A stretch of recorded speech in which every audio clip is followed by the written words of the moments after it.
황금빛 노후지혜 채널을 찾아주신 구독자 여러분, 오늘은 제 인생에서 가장 큰 실수이자 충격적인 경험을 나누고자 합니다. 여러분께 이 이야기를 전하는 것이 쉽지는 않지만 비슷한 상황에 처한 분들에게 도움이 되길 바라는 마음으로 용기를 내어 말씀드립니다. 저는 올해 67세입니다. 4년 전 40년을 함께한 남편을 갑작스러운 심장마비로 떠나보냈습니다. 의사였던 남편은 늘 다른 사람의 생명을 살리는 일에 헌신했지만 정작 자신의 건강은 돌보지 못했나 봅니다. 슬하의 아들과 딸을 두었는데 둘 다 결혼해서 타지에서 잘 살고 있습니다. 남편이 떠난 후 50평 아파트는 더욱 크게 느껴졌습니다. 텅 빈 집에서 혼자 보내는 시간이 늘어날수록 외로움은 깊어만 갔습니다. 아이들이 주말마다 찾아오고 영상통화도 자주 하지만 일상의 빈자리를 채우기에는 부족했습니다. 그러던 작년 10월 제 인생의 전환점이 된 만남이 있었습니다. 큰아들의 장인어른 칠순잔치에서였죠. 그곳에서 71세의 김 회장님을 처음 뵈었습니다. 그분 역시 3년 전 부인과 사별하셨다고 했습니다. 대기업 임원 출신이라고 자신을 소개하셨는데 점잖은 말투와 세련된 매너가 여든이 다 되어가는 제 어머님의 표현처럼 기품이 넘쳤습니다. 혹시 요즘도 테니스 치세요? 아까 며느님께 들으니 예전에 테니스를 즐기셨다고 해서요. 잔치가 끝나갈 무렵 그분이 먼저 말을 걸어오셨습니다. 젊었을 때 테니스를 좋아했다는 이야기를 며느리에게 했었는데 그 이야기를 기억하고 계셨던 거죠. 그렇게 우리의 대화는 시작되었습니다. 테니스 이야기로 시작된 대화는 자연스럽게 이어졌습니다. 그분은 젊은 시절 테니스 동호회 회장을 지내셨다고 했고 저는 대학 시절 테니스 선수까지 꿈꿨다는 이야기를 했죠. 공통의 관심사가 있다는 것이 이렇게 반가울 수 있다는 걸 오랜만에 느꼈습니다. 아직도 라켓은 갖고 계신가요? 기회가 되시면 함께 치는 것도 좋을 것 같은데. 김 회장님의 제안에 저는 순간 망설였습니다. 하지만 그분의 진지한 눈빛에서 단순한 사교적 제안이 아님을 느낄 수 있었습니다. 그래서 조심스럽게 답했죠. 네, 라켓은 아직 있습니다만 오랫동안 치지 않아서 많이 서툴 것 같네요. 괜찮습니다. 저도 한참 쉬었으니까요. 다음 주말에 시간 되시면 한번 쳐보시는 건 어떠세요? 그렇게 시작된 우리의 만남은 자연스럽게 이어졌습니다. 처음에는 테니스로 시작했지만 점차 산책과 식사, 음악회 관람으로 이어졌죠. 김 회장님은 늘 세심하게 신경 써주셨고 모든 약속에 철저하게 시간을 지키셨습니다. 특히 인상 깊었던 건 매번 만날 때마다 작은 책 한 권씩을 선물해 주시는 거였어요. 그분이 감명 깊게 읽은 시집이나 에세이를 건네주시면서 밑줄 그은 구절들을 함께 이야기하곤 했죠. 그런 대화를 나누다 보면 마치 20대로 돌아간 것 같은 설렘을 느꼈습니다. 하지만 딸아이가 이런 저의 변화를 알아챘을 때 예상치 못한 반응이 돌아왔습니다. 엄마, 그분 정말 대기업 임원 출신이 맞으세요? 뭔가 좀 이상해요. 갑자기 그게 무슨 말이니? 저희 회사 법무팀에 부탁해서 알아봤는데 그분이 말씀하신 회사의 전무였단 기록이 없대요. 딸의 말에 처음으로 불안감이 스쳐 지나갔습니다. 하지만 저는 그때 그 말을 귀담아 듣지 않았습니다. 오히려 딸이 너무 예민하게 굴지 않냐며 타박했죠. 지금 생각하면 그때가 첫 번째 경고 신호였는데 아이고, 요즘 젊은 사람들은 너무 의심이 많아. 그분이 얼마나 진중하시고 예의 바르신 분인데 저는 딸의 걱정을 일축했습니다. 하지만 그 말을 한 날부터 김 회장님의 행동에서 미세한 변화가 감지되기 시작했어요. 처음에는 너무 사소한 거라 제가 예민해진 걸까 싶었습니다. 테니스를 치다가 제가 실수로 공을 놓치면 이런 쉬운 걸 못 치시나요? 라며 살짝 비꼬는 듯한 말투를 쓰셨고 음악회에 가면 역시 클래식은 이해하기 어려우신가 봐요 라는 식의 말씀을 하셨죠. 약속 시간에 제가 5분만 늦어도 굉장히 언짢아 하셨습니다. 그러던 어느 날 점심 식사 자리에서 뜻밖의 제안을 하셨어요. 저 부동산 투자에 관심 있으신가요? 네. 갑자기 무슨. 제가 알아보니까 지금이 정말 좋은 기회더라고요. 제 지인이 운영하는 부동산 펀드가 있는데 수익률이 정말 좋아요. 우리 같은 노년층에게 딱 맞는 상품이에요. 김 회장님은 지갑에서 명함 한 장을 꺼내 보여주셨습니다. VIP 자산관리 전문가라는 직함이 쓰여 있었죠. 최소 가입 금액이 있어서 5천만 원 정도는 필요한데 어떠세요? 순간 등줄기가 서늘해졌습니다. 평소의 부드러운 말투와는 달리 묘하게 강압적인 뉘앙스가 느껴졌거든요. 저는 조심스럽게 거절의 뜻을 전했습니다. 죄송해요. 그렇게 큰 금액을 투자할 여유가 없네요. 그 말을 하자마자 김 회장님의 표정이 순식간에 굳어졌습니다. 테이블 위에 놓여있던 그의 손이 살짝 떨리는 게 보였어요.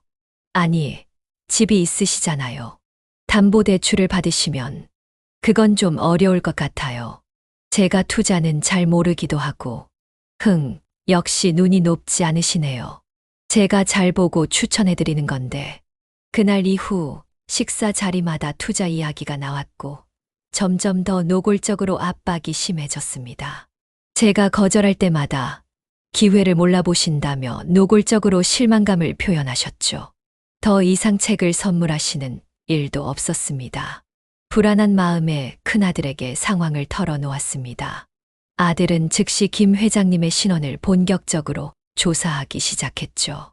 그리고 일주일 후 충격적인 사실이 드러났습니다.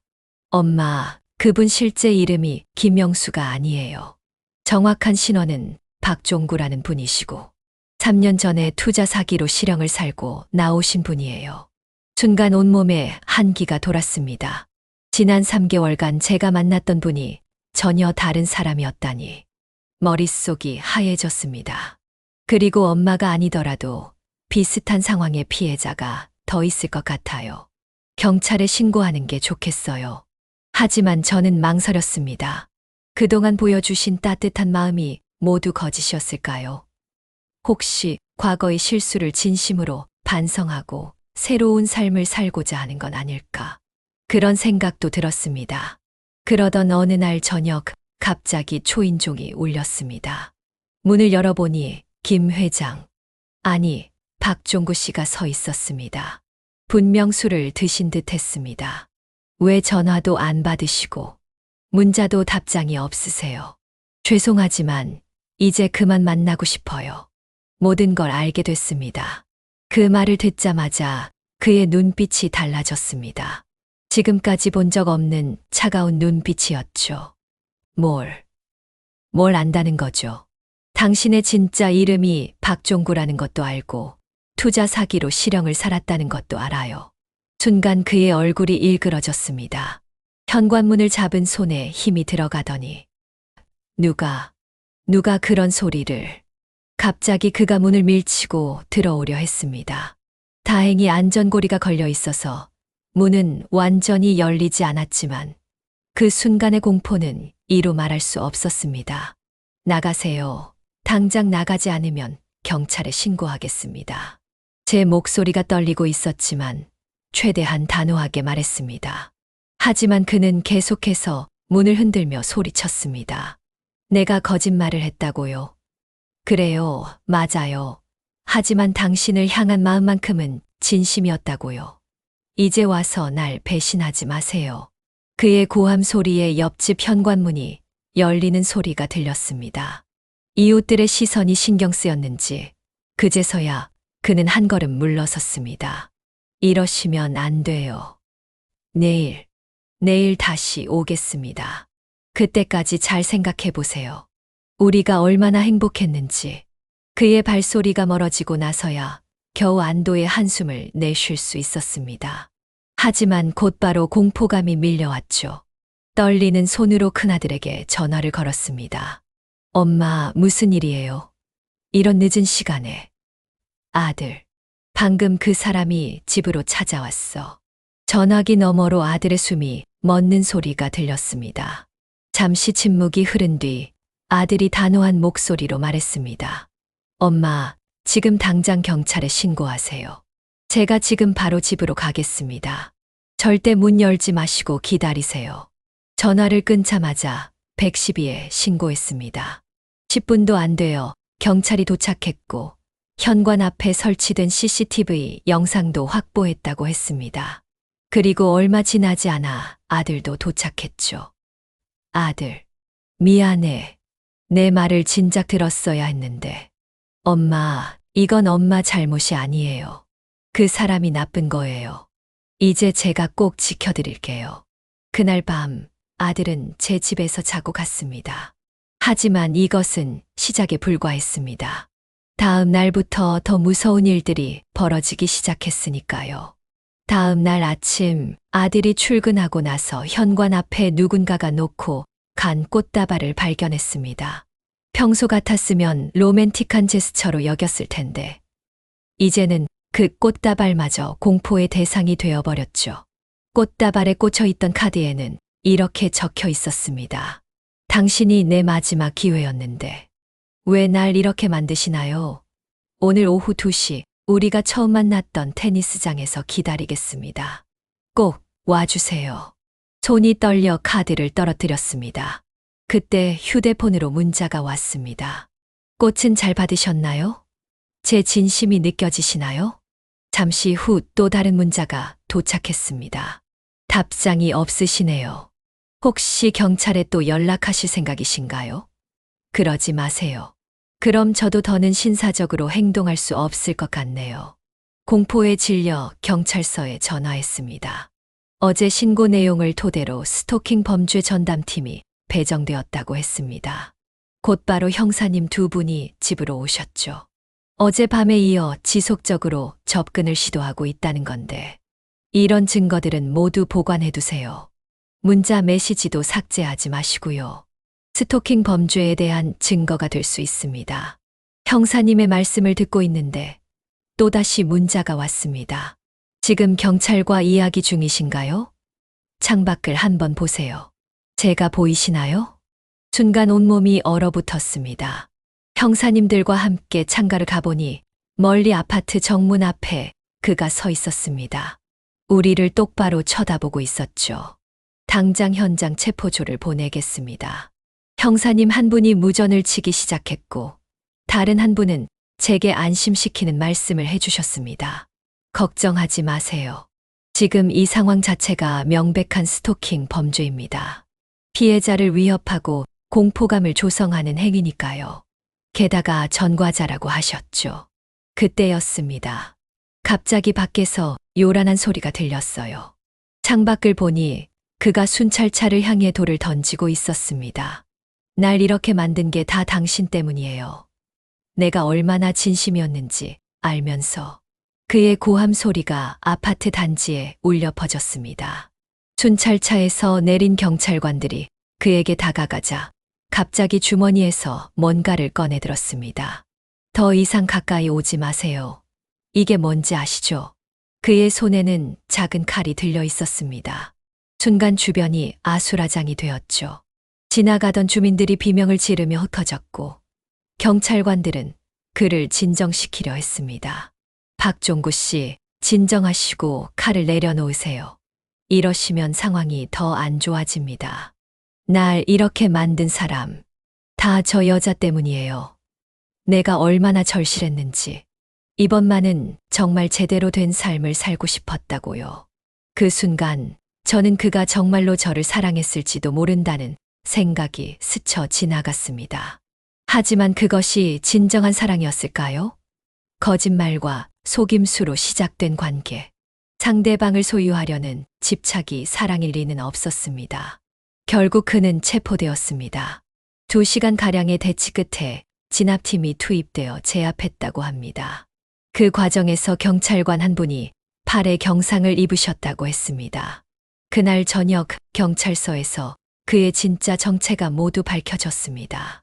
피해자는 총 5차례의 사기 전과가 있습니다. 특히 최근 3년간 3명의 여성에게 같은 수법으로 접근했던 기록이 있네요. 형사님의 설명을 들으며 가슴이 무너져 내렸습니다. 제가 그의 20번째 피해자라고 했습니다. 수법은 늘 비슷했다고 해요. 경제적으로 여유 있는 중년 여성을 목표로 삼아 지인의 모임이나 행사에서 우연을 가장해 접근한다고 했습니다. 처음에는 문화생활을 함께하며 신뢰를 쌓고 이후 투자를 권유하는 방식이었습니다. 거절하면 스토킹과 협박을 시작했고요. 형사님의 말씀을 듣는 동안 머릿속이 새하얘졌습니다. 그동안 함께했던 시간들, 나눴던 대화들, 모든 것이 철저히 계산된 연기였다는 걸 깨달았습니다. 다행히 이번에는 초기에 신고가 들어와서 큰 피해는 막을 수 있었네요. 앞선 피해자들은 대부분 수천만 원의 재산 피해를 입었습니다. 그제서야 딸아이가 초기에 보였던 의심이 얼마나 날카로웠는지 깨달았습니다. 제가 그때 조금만 더 귀 기울였더라면. 하지만 이미 지난 일이었죠. 어르신, 앞으로 한동안은 경찰의 보호를 받으시는 게 좋겠습니다. 그리고 혹시 모르니 자녀분들과 함께 지내시는 건 어떠신가요? 형사님의 권유에 따라 큰아들 내외의 집으로 거처를 옮기기로 했습니다. 며느리는 오히려 반겼습니다. 어머님, 이제 와서 하는 말씀인데 그동안 혼자 계시는 게 너무 걱정됐어요. 이참에 우리랑 같이 지내시죠. 손주도 할머니가 보고 싶다고 맨날 찾았는데. 하지만 마음 한구석이 무거웠습니다. 제 불찰로 가족들에게 걱정을 끼치고 결국 신세까지 지게 된 것이 죄송스러웠죠. 그로부터 며칠 후 경찰서에서 연락이 왔습니다. 박종구의 집을 압수수색하는 과정에서 충격적인 것들이 발견됐다고 했습니다. 피해자의 집에서 피해자들의 개인정보가 담긴 수첩이 발견됐습니다. 어르신의 통장 거래 내역, 부동산 등기부등본까지 확보하고 있었더군요. 등골이 오싹해졌습니다. 제 개인정보를 어떻게 입수했는지 여쭤보니 은행 직원을 사칭해서 알아냈다고 했습니다. 자신이 대기업 임원이었다는 것도 테니스 선수 출신이라는 것도 모두 거짓이었습니다. 그리고 피해자분의 일상을 찍은 사진들도 있었습니다. 장보기 하시는 모습, 산책하시는 모습. 처음 만나기 전부터 미행을 했던 것 같습니다. 순간 속이 메스꺼워졌습니다. 그가 우연처럼 제게 다가온 그날, 사실은 이미 오래전부터 저를 지켜보고 있었다는 사실이 너무나 끔찍했습니다. 어르신, 혹시 지금이라도 진술을 좀 더 해주실 수 있으신가요? 다른 피해자들을 위해서라도 도움이 필요합니다. 잠시 망설였지만 용기를 내기로 했습니다. 제가 겪은 일들이 다른 분들에게 도움이 될 수 있다면 경찰 조사실에서 진술을 하는 동안 그동안의 기억이 주마등처럼 스쳐 지나갔습니다. 이제와 돌아보니 수많은 경고 신호들이 있었습니다. 처음 만났을 때부터 제 개인정보를 너무 상세히 알고 있었다는 점, 빠르게 친밀감을 형성하려 했던 점, 자신의 과거나 가족 관계에 대해서는 구체적인 이야기를 피했던 점, 모든 것이 그의 치밀한 계획의 일부였던 거죠. 박종구 씨는 이런 수법으로 최근 3년간 여러 피해자들에게 접근했습니다. 특히 사별하신 분들을 노렸다고 하네요. 정서적으로 취약한 시기를 노린 거죠. 형사님의 설명을 들으며 가슴이 먹먹해졌습니다. 저뿐만 아니라 다른 피해자분들의 아픔은 얼마나 컸을까요? 어르신께서 용기 내어 신고해 주신 덕분에 추가 피해를 막을 수 있었습니다. 다른 피해자분들도 진술을 시작하셨고요. 진술을 마치고 나오는 길에 딸아이가 마중을 나와 있었습니다. 엄마, 이제 집에 가요. 오늘 저녁은 제가 엄마 좋아하시는 김치찌개 끓여드릴게요. 딸아이의 손을 잡는 순간 눈물이 왈칵 쏟아졌습니다. 미안해. 엄마가 내 말을 진작 들었어야 했는데. 엄마, 이제 그만 자책하세요. 엄마가 잘못이 아니에요. 그 사람이 나쁜 사람인 거예요. 이제 우리가 엄마 곁에서 더 잘 챙겨드릴게요. 그렇게 한 달이 지났습니다. 경찰 조사 결과 박종구의 범행은 더욱 광범위했다고 합니다. 전국적으로 비슷한 수법의 피해자가 20명이 넘었고 피해 금액도 수억 원에 달했다고 해요. 혹시 아직도 두려움이 있으신가요? 상담사님이 물으셨습니다. 경찰서에서 피해자 심리 상담을 받아보라고 권유하셔서 시작한 상담이 벌써 4번째였습니다. 네. 아직도 가끔 악몽을 꿉니다. 현관 벨소리만 들려도 가슴이 철렁하고요. 그런 감정은 자연스러운 거예요. 시간이 좀 필요할 거예요. 상담을 받으면서 많은 것을 깨달았습니다. 제가 겪은 일이 결코 제 잘못이 아니었다는 것.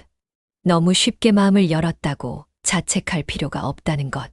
하지만 가장 큰 깨달음은 따로 있었습니다. 외로움이 너무 컸던 것 같아요. 그래서 누군가 관심을 보여주니 쉽게 빠져들었나 봐요. 그 마음 충분히 이해합니다. 하지만 이제는 아시죠? 진정한 사랑은 상대방을 속이거나 강요하지 않는다는 걸요. 그렇습니다. 진정한 사랑은 상대방의 자유와 선택을 존중합니다. 거짓말로 시작된 관계가 결코 좋은 결말을 맺을 수 없다는 것도 뼈저리게 깨달았죠. 이제는 가족들과 더 많은 시간을 보내려고 해요. 그동안 혼자만의 시간이 편하다고 생각했는데 그게 오히려 저를 더 외롭게 만들었던 것 같아요. 상담사님의 조언대로 저는 조금씩 일상을 회복해 갔습니다. 큰아들 내외의 집으로 이사한 뒤로는 외롭다는 생각이 덜해졌어요. 아침마다 일어나면 손주가 할머니 하고 달려와 안기는 게 하루의 시작이 되었습니다. 딸아이도 주말마다 찾아와 함께 시간을 보냈죠. 요새는 딸과 함께 요리를 배우러 다닙니다. 제가 평생 해온 한식은 자신 있지만 손주들이 좋아하는 파스타나 피자는 영 자신이 없었거든요. 엄마, 이제 우리 할머니표 크림 파스타의 탄생인가요? 에이, 엄마가 이런 서양 음식을 어떻게. 근데 생각보다 재미있네. 요리를 배우면서 새로운 도전에 대한 설렘도 느꼈습니다. 나이 들수록 새로운 것을 시도하는 게 줄어들잖아요. 하지만 이제는 달라졌습니다. 어머님, 이번에 주민센터에서 시니어 스마트폰 교실 연다던데 한번 가보시는 건 어떠세요? 며느리의 제안으로 스마트폰 교실도 다니기 시작했습니다. 처음에는 낯설고 어려웠지만 하나둘 배워가는 재미가 쏠쏠했죠. 거기서 만난 또래 친구들과 이야기를 나누다 보니 저와 비슷한 경험을 한 분들도 계시더라고요. 저도 비슷한 일을 겪었어요. 그때는 정말 세상이 무너지는 것 같았는데 지금은 오히려 그때를 겪고 나서 더 단단해진 것 같아요. 서로의 아픔을 나누고 위로하면서 우리는 조금씩 치유되어 갔습니다. 혼자가 아니라는 걸 알게 된 것, 그게 가장 큰 위로가 되었죠. 그러던 어느 날 경찰서에서 연락이 왔습니다. 박종구의 재판이 시작된다는 소식이었죠. 피해자분들 중에서 법정 진술을 해주실 분을 찾고 있습니다. 어르신께서 해주실 수 있으실까요? 순간 망설여졌습니다.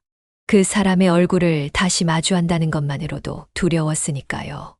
하지만 며칠을 고민한 끝에 결심을 했습니다. 네, 하겠습니다. 제가 겪은 일을 증언하고 싶어요. 앞으로 더 이상 이런 피해자가 생기지 않도록. 재판 당일 법정에서 그와 다시 마주쳤습니다. 구치소 생활 탓인지 많이 초췌해 보였지만 그의 눈빛만큼은 여전히 날카로웠습니다. 피해자는 진술해 주시겠습니까? 떨리는 마음을 진정시키며 일어섰습니다. 그리고 제가 겪은 모든 일들을 하나하나 이야기했습니다. 처음 만난 날부터 점점 폭력적으로 변해간 과정, 그리고 마지막 협박까지. 저는 단순히 제 피해를 말씀드리는 게 아닙니다. 저 같은 피해자가 더는 생기지 않았으면 하는 바람에서 이 자리에 섰습니다. 노년의 외로움을 악용해 사람들의 마음을 현혹하고 그들의 삶을 망가뜨리는 이런 범죄가 반드시 처벌받아야 한다고 생각합니다. 진술을 마치고 자리로 돌아오는데 박종구가 갑자기 소리를 질렀습니다. 거짓말이다. 내 마음은 진심이었어. 당신도 날 사랑했잖아. 인생에서 이런 순간이 다시는 오지 않기를 바라며 저는 그의 외침을 외면한 채 법정을 나섰습니다. 재판은 3개월 동안 진행되었습니다. 그 과정에서 더 많은 피해자들이 나타났고 더 충격적인 사실들이 드러났습니다. 박종구는 오래전부터 이런 범죄를 저질러 왔다고 합니다. 특히 노년의 여성들을 목표로 삼았죠. 징역 12년을 선고합니다. 판사님의 선고가 떨어졌을 때 법정에 있던 피해자들은 모두 눈물을 흘렸습니다. 그건 안도의 눈물이자 그동안의 고통이 인정받았다는 안의 눈물이었죠. 재판이 끝난 후 다른 피해자분들과 이야기를 나눌 기회가 있었습니다. 모두 저와 비슷한 상황에서 그를 만났다고 했어요. 사별이나 이혼 후의 외로움, 자녀들과 떨어져 지내는 고립감, 그런 감정들을 교묘하게 이용당했던 거죠. 우리가 바보였던 걸까요? 한 피해자분이 물으셨습니다. 저는 고개를 저었습니다. 아니에요. 우리는 그저 사랑을 믿었을 뿐이에요. 잘못한 건 그 믿음을 악용한 사람이죠. 그날 저녁 집으로 돌아오는 길에 딸과 이야기를 나눴습니다. 엄마, 이제 정말 끝난 거예요. 이제는 좋은 일만 생각하면서 사세요. 그래. 근데 이상하게 마음이 홀가분하네. 이제야 정말 그 악몽에서 깨어난 것 같아. 차창 밖으로 노을이 지고 있었습니다. 그 붉은 빛이 왠지 새로운 시작을 알리는 것만 같았어요. 그 사건이 있고 나서 1년이 지났습니다. 이제는 그때의 기억을 담담하게 이야기할 수 있게 되었어요. 오히려 그 경험이 제게 새로운 삶의 전환점이 되었다고 할 수 있습니다.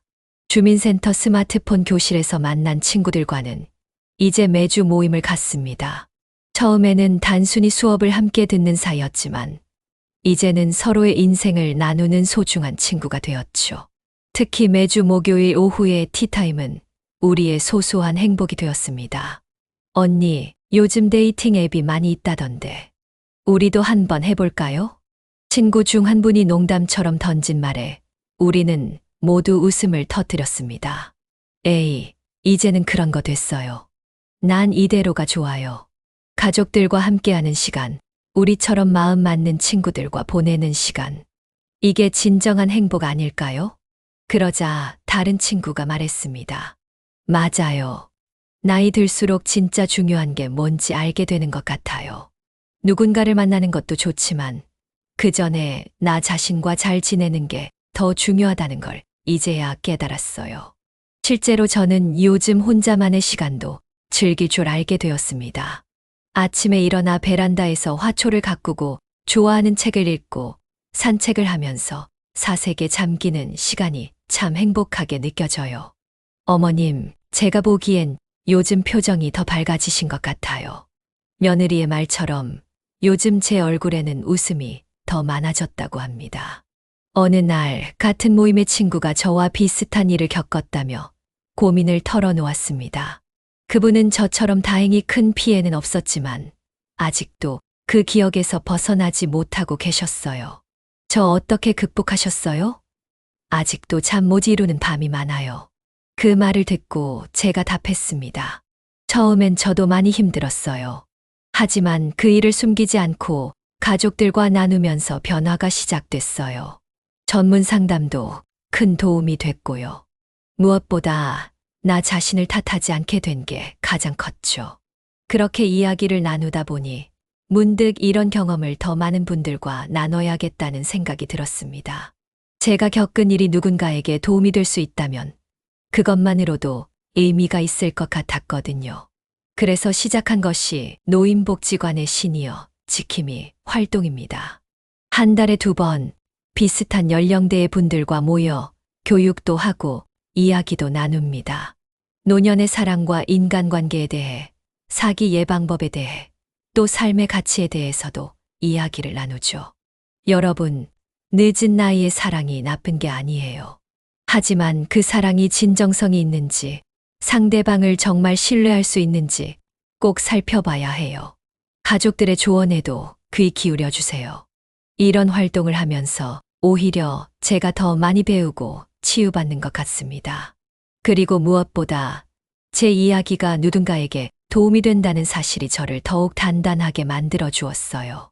어느 날 저에게 한 통의 편지가 도착했습니다.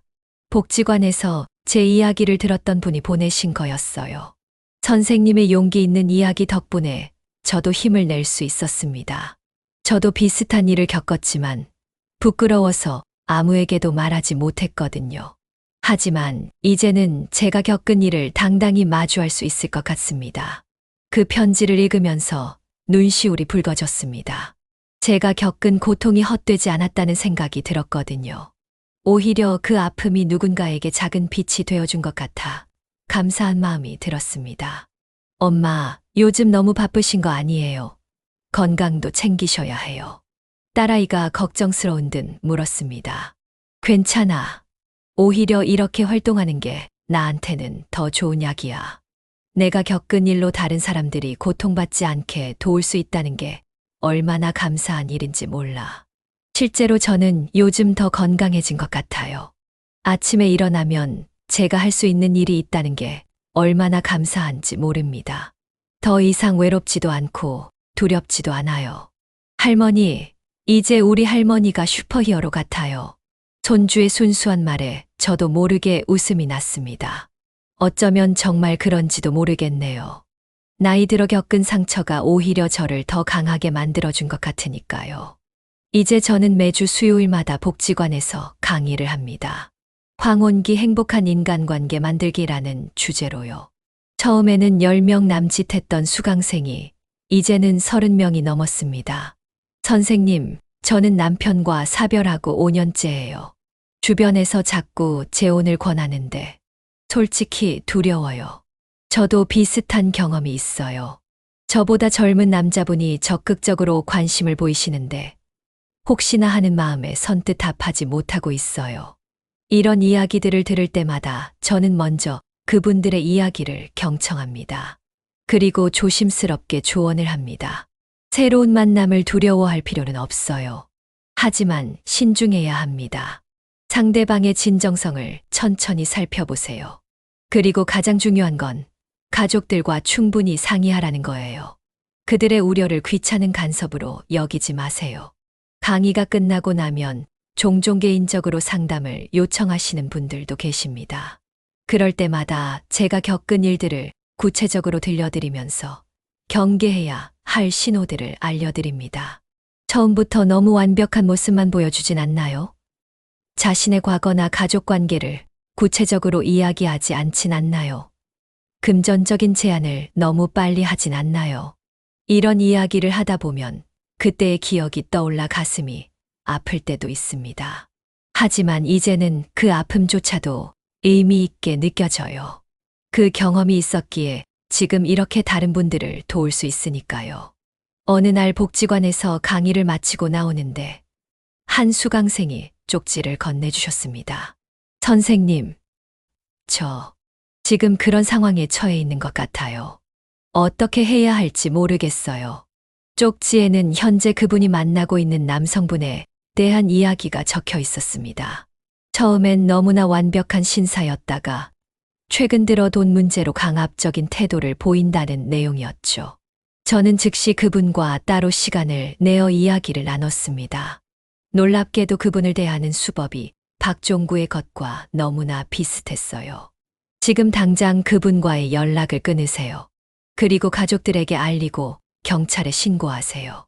제가 함께 가드리겠습니다. 다행히 그분은 제 조언을 받아들여 주셨고 큰 피해 없이 상황을 끝낼 수 있었습니다.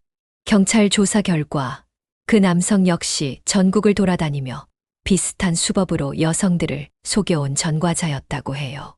정말 감사합니다. 선생님이 아니었다면 저도 큰 피해를 볼 뻔했어요. 아니에요. 오히려 제가 감사하죠. 제가 겪은 일이 이렇게 누군가에게 도움이 된다는 게 얼마나 감사한지 몰라요. 그날 저녁 일기를 쓰면서 생각했습니다. 인생은 참 이상한 것 같아요. 한때는 제게 최악의 악몽 같았던 경험이 이제는 다른 이들을 돕는 빛이 되어준다는 게 말이에요. 이제 저는 새로운 목표가 생겼습니다. 제가 겪은 일을 책으로 써보려고 해요. 단순히 저의 이야기만이 아닌 비슷한 경험을 한 다른 분들의 이야기도 함께 담아서요. 엄마, 정말 대단하세요.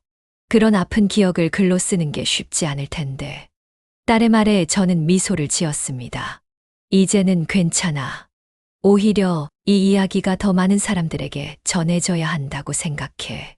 우리 나이대의 분들이 쉽게 읽을 수 있게 진솔하게 써보려고 책을 쓰기 시작하면서 그동안 잊고 있었던 기억들이 하나둘 떠올랐습니다.